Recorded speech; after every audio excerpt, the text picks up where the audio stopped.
que nous voulons passer ensemble et que bon Dieu est capable de bénir la vie de toutes mes frères et mes sœurs. Et que ce passé, ce moment béni, nous dit bon Dieu, merci.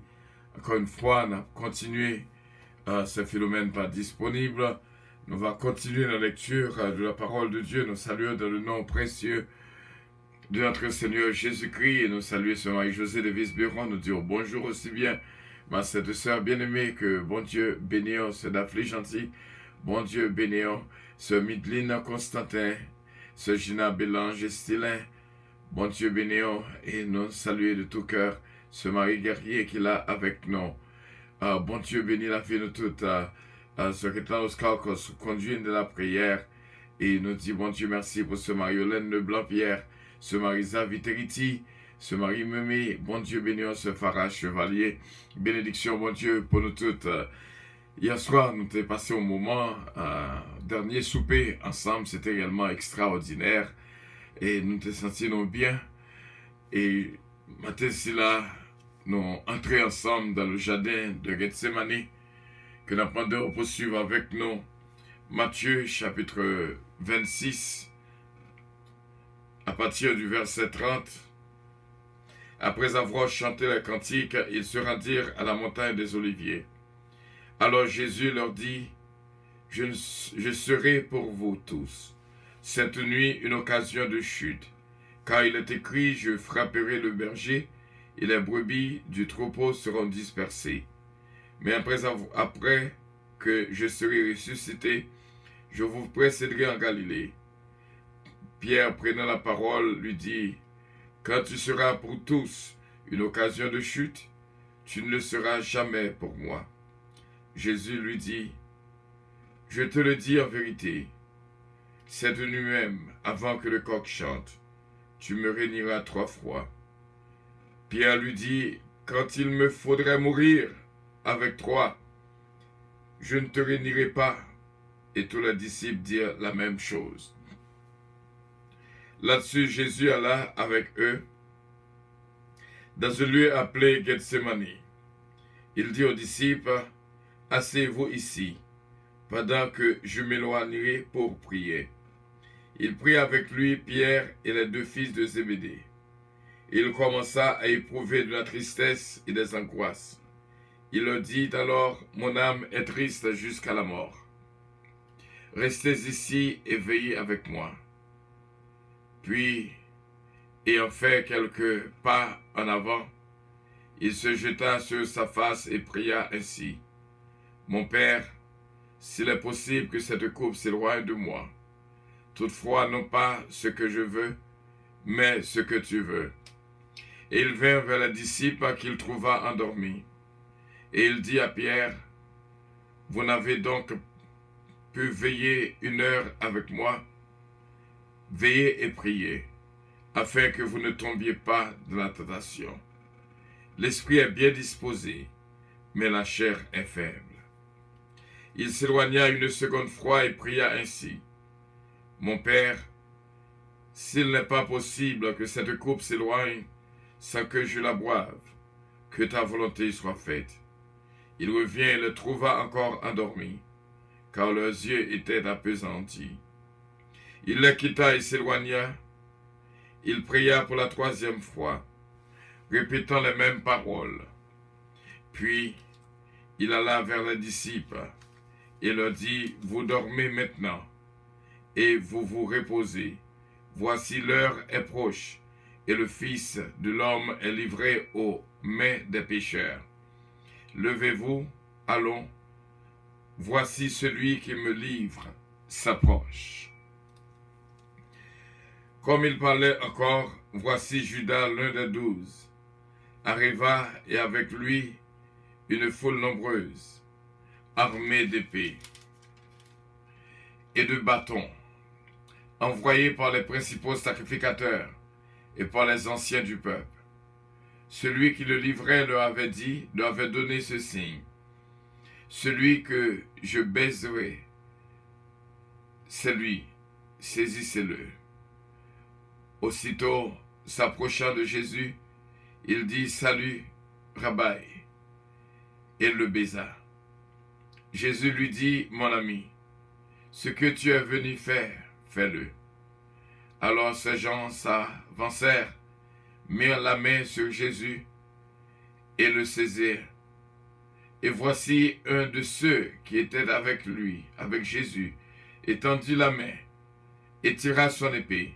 Il frappa le serviteur du souverain sacrificateur et lui emporta l'oreille. Alors Jésus lui dit, « Remets ton épée à ta place, car tous ceux qui prendront l'épée périront par l'épée. Penses-tu que je ne puisse pas invoquer mon Père, qui me donnerait à l'instant plus de 12 légions d'anges? Comment donc s'accompliraient les Écritures, d'après lesquelles il doit en être ainsi? » En ce moment, Jésus dit à la foule, « Vous êtes venus comme après un brigand, avec des épées et des bâtons, pour vous emparer de moi. J'étais tous les jours assis parmi vous, enseignant dans le temple, et vous ne m'avez pas saisi. Mais tout cela est arrivé afin que les écrits des prophètes fussent accomplis avec tous les disciples. » Alors tous les disciples l'abandonnèrent et prirent la fuite. Ceux qui avaient saisi Jésus l'emmenèrent chez le souverain sacrificateur, Caïphe, où les scribes et les anciens étaient assemblés. Pierre le suivit de loin jusqu'à la cour du souverain sacrificateur, et y entra et s'assit avec les serviteurs, pour voir comment cela finirait. Les principaux sacrificateurs et tout le Sanhédrin cherchaient quelques faux témoignages contre Jésus, suffisants pour le faire mourir. Mais ils n'en trouvèrent point. Quoique plusieurs faux témoins se fussent présentés, enfin, il en vint deux qui dirent, « Celui-ci a dit, je puis détruire le temple de Dieu et le rebâtir en 3 jours. » Le souverain sacrificateur se leva et lui dit, « Ne réponds-tu rien? Qu'est-ce que ces hommes déposent contre toi? » Jésus garda le silence, et le souverain sacrificateur, prenant la parole, lui dit, « Je t'adjure, par le Dieu vivant, de nous dire si tu es le Christ, le Fils de Dieu. » Jésus lui répondit, « Tu l'as dit. Depuis, je vous le déclare, vous verrez désormais le Fils de l'homme, assis à la droite de la puissance de Dieu, et venant sur la nuée du ciel. » Alors, le souverain sacrificateur déchira sa vêtement, disant, « Il a blasphémé. Qu'avons-nous encore besoin de témoins? Voici, vous venez d'entendre son blasphème. Que vous ensemble? » Ils répondirent, « Il mérite la mort. » Là-dessus, ils lui crachèrent au visage et lui donnèrent des coups de poing et des soufflets en disant, « Christ, prophétise, dis-nous qui t'a frappé. » Cependant, Pierre était assis dehors de la cour. Une servante s'approcha de lui et lui dit, « Toi aussi tu étais avec Jésus, le Galiléen. » Mais il le nia devant tous, disant, « Je ne sais ce que tu veux dire. » Comme il se dirigeait vers la porte, une autre servante vint, le vit et dit à ceux qui se trouvaient là, « Celui-ci était aussi avec Jésus de Nazareth. » Il le nia de nouveau avec serment, « Je ne connais pas cet homme. » Peu après, ceux qui étaient là s'étaient approchés dirent à Pierre, « Certainement, tu es aussi ces gens-là, car ton langage te fait reconnaître. » Alors il se mit à faire des imprécations et à jurer, « Je ne connais pas cet homme. » Aussitôt le coq chanta. Et Pierre se souvint de la parole que Jésus avait dite, « avant que le coq chante, tu me renieras 3 fois. Étant sorti, il pleura amèrement. Dès que le matin fut venu, tous les principaux sacrificateurs et les anciens du peuple, chapitre 27, Matthieu chapitre 27, tinrent conseil contre Jésus pour le faire mourir. Après l'avoir lié, ils l'emmenèrent et le lièrent à Ponce Pilate, le gouverneur. Alors Judas, qui l'avait livré, voyant qu'il était condamné, se repentit et rapporta les 30 pièces d'argent aux principaux sacrificateurs et aux anciens, en disant, « J'ai péché en livrant le sang innocent. » Ils répondirent, « Que nous importe, cela te regarde. » Judas jeta les pièces d'argent dans le temple, se retira et alla se pendre. Les principaux sacrificateurs les ramassèrent et dirent, « Il n'est pas permis de les mettre dans le trésor sacré, puisque c'est le prix du sang. » Et après avoir délibéré, ils achetèrent avec cet argent le champ du potier pour la sépulture des étrangers. C'est pourquoi ce champ a été appelé champ du sang jusqu'à ce jour. Alors s'accomplit ce qui avait été annoncé par Jérémie, le prophète. Ils ont pris les 30 pièces d'argent, la valeur de celui qui a été estimé, qu'on a estimé de la part des enfants d'Israël. Ils les ont donnés pour le champ du potier, comme le Seigneur me l'avait ordonné. Jésus comparut devant le gouverneur. Le gouverneur l'interrogea en ces termes, « Es-tu le roi des Juifs ?» Jésus lui répondit, « Tu le dis. » Mais il ne répondit rien aux accusations des principaux sacrificateurs et des anciens. Alors Pilate lui dit, « N'entends-tu pas de combien de choses il t'accuse ?» Et Jésus ne lui donna point de réponse sur aucune parole, ce qui étonna beaucoup le gouverneur Pilate. À chaque fête, le gouverneur Pilate avait coutume de relâcher un prisonnier, celui que demandait la foule. Il avait alors un prisonnier fameux nommé Barabbas. Comme ils étaient assemblés, le gouverneur Pilate leur dit, « Lequel voulez-vous que je vous relâche, Barabbas ou Jésus qu'on appelle Christ ?» Car il savait que c'était par envie qu'ils avaient livré Jésus. Pendant qu'il était assis sur le tribunal, sa femme lui fit dire, la femme du gouverneur Pilate, lui fit dire qu'il n'y a rien entre toi et ce juste, car aujourd'hui j'ai beaucoup souffert en songe à cause de lui. Les principaux sacrificateurs et les anciens persuadèrent à la foule de demander Barabbas et de faire périr Jésus. Le gouverneur Pilate, prenant la parole, leur dit, « Lequel des deux voulez-vous que je vous relâche ?» Ils répondirent, « Barabbas. » Le gouverneur Pilate leur dit, « Que ferai-je donc de Jésus qu'on appelle Christ ?» Tous répondirent, « Qu'il soit crucifié. » Le gouverneur Pilate dit, « Mais quel mal a-t-il fait ?» Et ils crièrent encore plus fort, « Qu'il soit crucifié. » Pilate, voyant qu'il ne gagnait rien, mais que le tumulte augmentait, prit de l'eau, se lava les mains en présence de la foule, et dit, « Je suis innocent du sang de ce juste.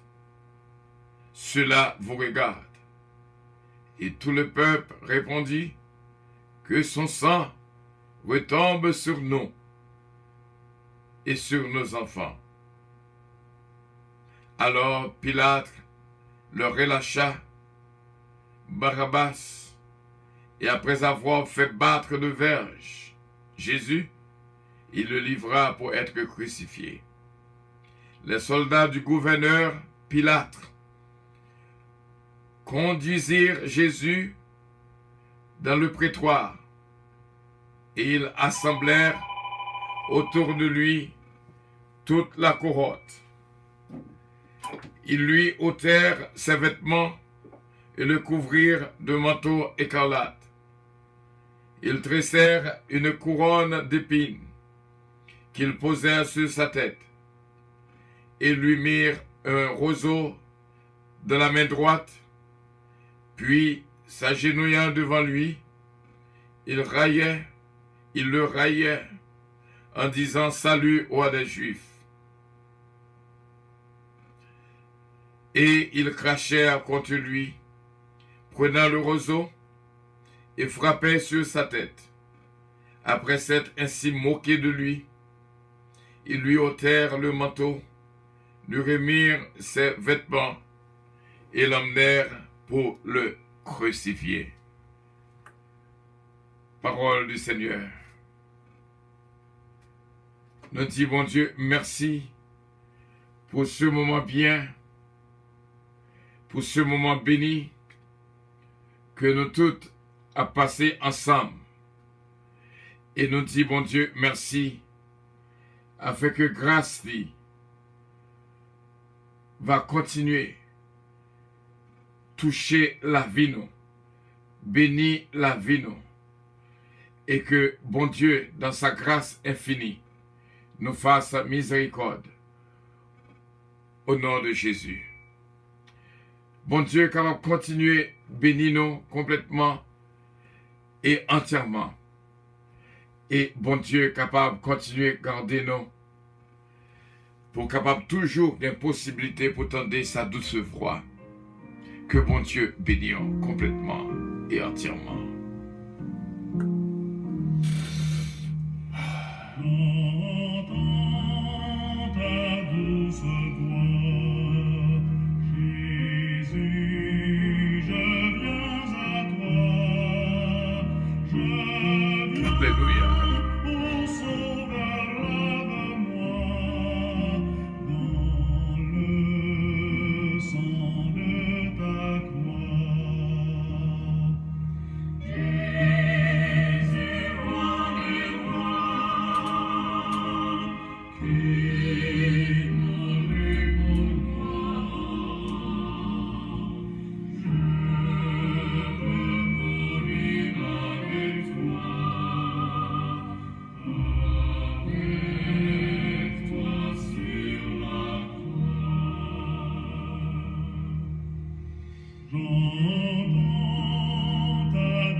nous sommes